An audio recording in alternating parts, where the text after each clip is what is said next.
Eu vreau să vă aduc felicitări că am reușit și suntem membri a unei echipe politice, a unei forțe politice, care este una de fapt foarte puternică în Republica Moldova și întrunește foarte multă lume de calitate.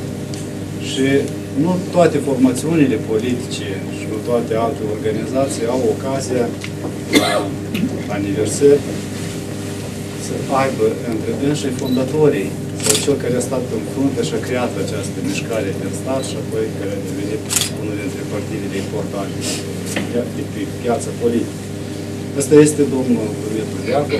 Noi astăzi putem să ne mândrim că suntem unul din puținile partide care nu au luat așa. Acolo, încoace, suntem un partid situat pe centru, segmentul de centru stâng al